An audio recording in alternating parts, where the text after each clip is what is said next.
Hey guys, I'm Messi from our weekly and welcome to this Warlords of Draenor rating guide. Today we'll be taking a look at the Iron Maidens in Heroic Blackrock Foundry. These tactics also apply to the normal version. There are 3 bosses in this encounter that all have separate health pools and different abilities. These bosses are the Admiral Guran, the Enforcer Soraka, and Marak the Blooded. The Iron Maidens have an energy bar, Iron Fury. This will increase at a steady rate over time. The amount of Iron Fury will determine how many abilities that they have. When any of the Maidens reaches 20% health, they will all instantly get 100 Fury. First up is the Admiral. She works like a hunter and as such you can't tank her. Your tanks can taunt her to get her close to the other bosses so that she can take cleave damage. Her first ability is Iron Shot. With this she will randomly shoot players, dealing a moderate amount of damage to that player.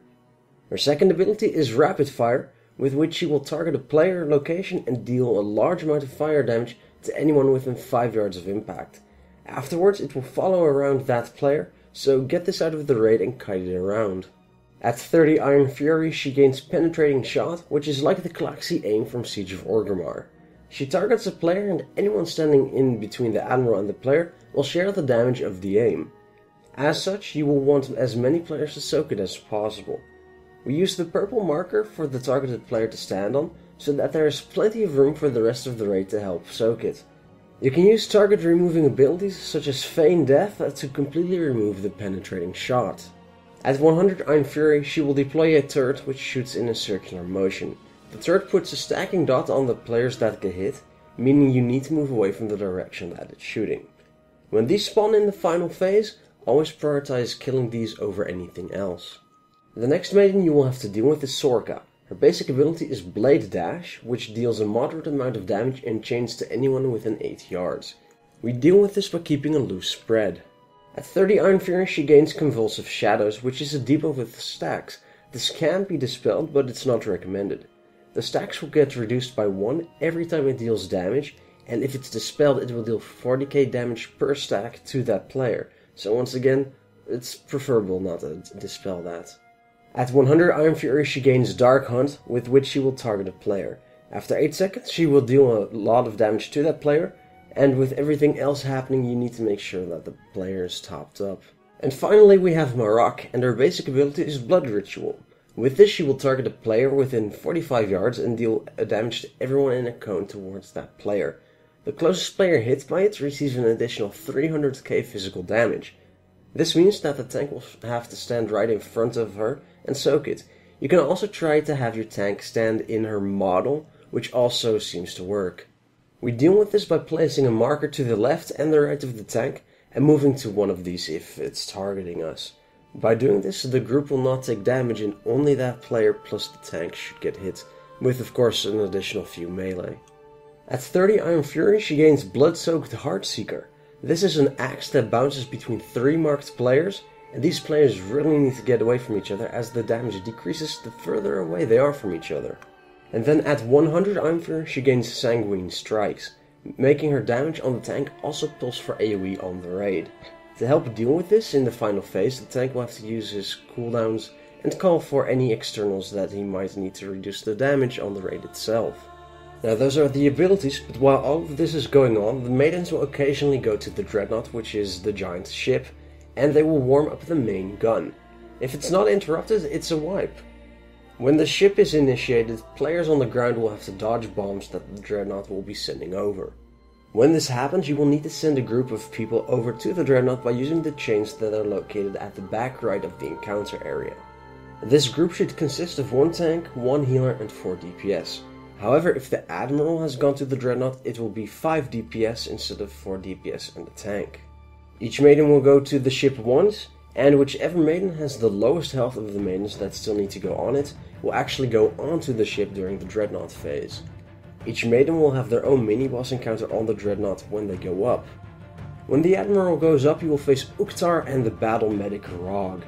During this phase you will want to spread out around Ukhtar and kill him. When Rog starts to cast Earthen Barrier, you will simply need to interrupt him, but otherwise just ignore him. When Soraka goes up, you will encounter Gorak and his Iron Eviscerators. You will have to take down Gorak, and his main ability is Deadly Throw. This will do a high amount of damage to any group member that gets hit, so we have the tank stand in the way of that. That's also because the deadly throw actually slows the target down, so it's easier if the tank just takes care of that. Gorak will also call for reinforcements. When he does this, the iron eviscerators will land and he will fixate on a random member of the group on the ship. We ask the fixated player to stand on the tank so that we can AoE them down together with Gorak. And then finally, when Marok goes up, you will come up against Ukorok. His main ability is Blood Corruption Aura. This will cause group members to spawn blood puddles beneath them, and they will need to move out of these as soon as possible. Simply keep moving around the boat until Ukorok is dead. When you defeat the mini-boss, one of the players on the boat will have to run to the main gun and click on the bombs that rotate in it. Once this happens, you will be thrown back onto the platform at the main bosses. Be careful when you do this, as you don't want to land on the platform when all the bombs have landed and are about to explode. We recommend the following order for initiating the ships. The Admiral first, followed by Sorka and then Marok. While the group is on the ship, bombs will land on the main encounter area. The first wave will cover a small area. You can see these bombs by the big red circles that shows their impact area. And then the second wave will cover the rest of the floor.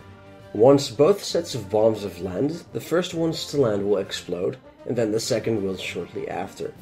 When this happens, you need to stand on the last bombs to land, and then once the first wave has exploded, move onto the open space to not get hit by the second wave of explosions. When hearing the description, it might seem complicated, but just check out the video to see how it's done. It's actually quite simple. So while all of this is going on, you have to DPS all 3 bosses down to 20%.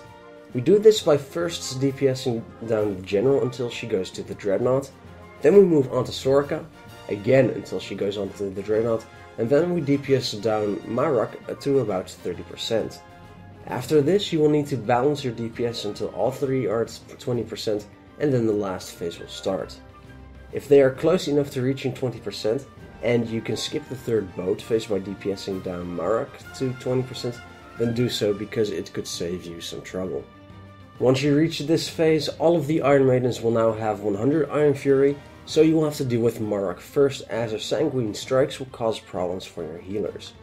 While you're busy killing Marok, the Admiral will put down her turrets, and these must be taken care of straight away, so when they do spawn, have your ranged DPS kill them quickly.